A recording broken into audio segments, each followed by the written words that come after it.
Hi అండి. అందరికీ నమస్కారం. Welcome to my channel. ఈ వీడియోలో రిటైర్డ్ ఉద్యోగులకు షాక్ అండి.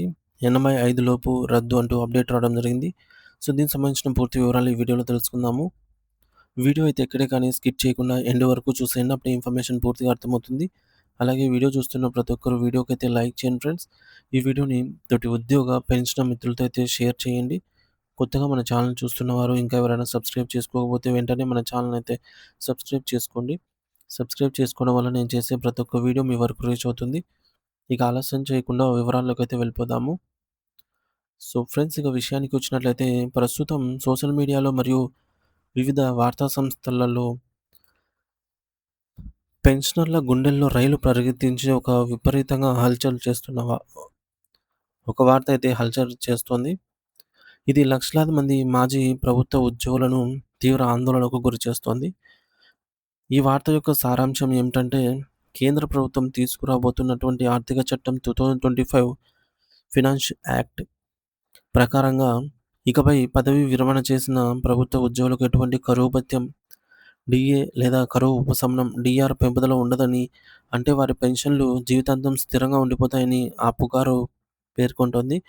అయితే అంతేకాకుండా భవిష్యత్తులో రాబోయే కొత్త వేతన సవరణ సంఘం సిఫార్సుల ద్వారా లభించేటటువంటి ఎటువంటి ఆర్థిక ప్రయోజనాలు లేదా పెన్షన్ రివిజన్‌లను గూడా పెన్షనర్లకు వర్తించవని ఆ వార్తలో ఉండటం పెన్షనర్లు ఒక్కసారిగా షాక్‌కు గురయ్యారు. ఎందుకంటే పెరిగే ద్రవ్యోల్బణానికి అనుగుణంగా వచ్చే డీఆర్ పెరగకపోతే వృద్ధాప్యంలో పెరుగుతున్న ఖర్చులను తట్టుకోవడం వారికి అసాధ్యంగా అయితే మారుతుంది. అయితే ఈ గందరగోళం మరియు ఆందోళన మధ్య కేంద్ర ప్రభుత్వం తక్షణమే స్పందించి పెన్షనర్లకు ఒక భారీ ఊరటనిచ్చే క్లారిటీని ఇచ్చింది. ప్రభుత్వం ఎటువంటి నిర్ణయం తీసుకోలేదని ఆ టైప్‌లో ఎటువంటి నిర్ణయము అలాంటి ఏది నిర్ణయం తీసుకోలేదని, పెన్షనర్ల హక్కులను కాలరాసే ఏ చట్టాన్ని కూడా తీసుకురావడం లేదని అత్యంత స్పష్టంగా ప్రకటించింది. పెన్షనర్లకు వచ్చే కరువు ఉపశమనం, డీఆర్ మరియు పే కమిషన్ ప్రయోజనాలు యథావిధిగా కొనసాగుతాయని, ఎవరు కూడా ఇటువంటి తప్పుడు వార్తలను నమ్మి ఆందోళన చెందవద్దని ప్రభుత్వం భరోసా ఇచ్చింది. అసలు ఈ పుకారు పుట్టడానికి కారణం ఏమిటంటే, central civil services CCS pension rules 2021లోని 37వ నిబంధనలో ప్రభుత్వం చేసిన ఒక చిన్న సాంకేతిక మార్పు.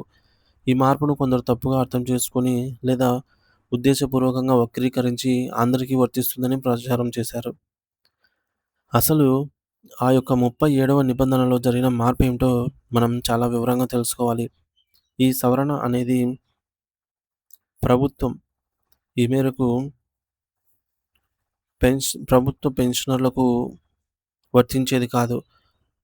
ఇది కేవలం ప్రభుత్వ ఉద్యోగాల నుండి పదవీ విరమణ పొంది, ఆ తర్వాత ప్రభుత్వ రంగ సంస్థల్లో పబ్లిక్ సెక్టార్ అండర్‌టేకింగ్స్ పీఎస్‌యూస్ లేదా అటానమస్ బాడీలలో విలీనమైనటువంటి అబ్జర్వ్డ్ ఉద్యోగులకు మాత్రమే పరిమితం చేయబడింది. అంటే ఒక ఉద్యోగి కేంద్ర ప్రభుత్వంలో పనిచేస్తూ ఆ సంస్థ సీఎస్‌గా మారినప్పుడు, అప్పుడు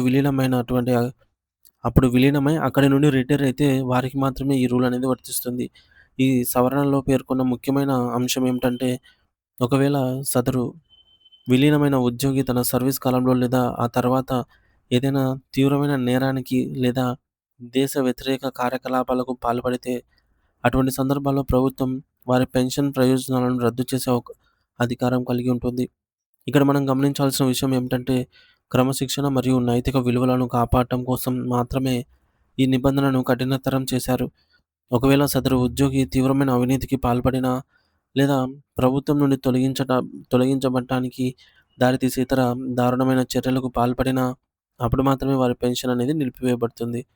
ఇది కేవలం ఒక పరిపాలనాపరమైనటువంటి నిబంధననే తప్ప పెన్షన్ వ్యవస్థను మార్చేటటువంటి నిర్ణయం కాదు. సాధారణంగా ఎటువంటి మచ్చ లేకుండా పదవీ విరమణ చేసిన ఏ ప్రభుత్వ ఉద్యోగి కూడా ఈ యొక్క మార్పు వల్ల ఒక్క రూపాయి కూడా నష్టం జరగదు. వారికి రావాల్సిన పెన్షన్, డీఆర్, అరియర్స్ మరియు పే కమిషన్ బెనిఫిట్స్ అన్నీ కూడా మునుపటిలాగానే క్రమం తప్పకుండా అందుతాయి. కాబట్టి ఫ్రెండ్స్, సోషల్ మీడియాలో వచ్చే ప్రతి మెసేజ్‌ను నమ్మకండి. సో, ముఖ్యంగా ఆర్థిక చట్టం 2025కి పెన్షన్ల రద్దుకు ఎటువంటి సంబంధం లేదు. ప్రభుత్వం తన ఉద్యోగుల మరియు పెన్షనర్ల సంక్షేమానికి కట్టుబడి ఉందని, పెరిగే ధరలకు అనుగుణంగా కరువు భత్యాన్ని పెంచుతూ ఉంటుందని పునర్కటించింది. పెన్షనర్లు ఆత్మగౌరవంతో మరియు ఆర్థిక భద్రతతో జీవించడానికి అవసరమైనటువంటి అన్ని రక్షణను ప్రభుత్వం కల్పిస్తోంది. ఈ యొక్క వివరణతో పెన్షనర్లలో ఉన్నటువంటి భయాందోళనలు తొలగిపోతాయనైతే ఆశిస్తున్నాను. మీ పెన్షన్ సురక్షితంగా ఉంది మరియు భవిష్యత్తులో వచ్చే అన్ని పెరుగుదలలకు మీకు యథావిధిగా అయితే బెనిఫిట్స్ అయితే అందుతాయి. Thank you for watching this video.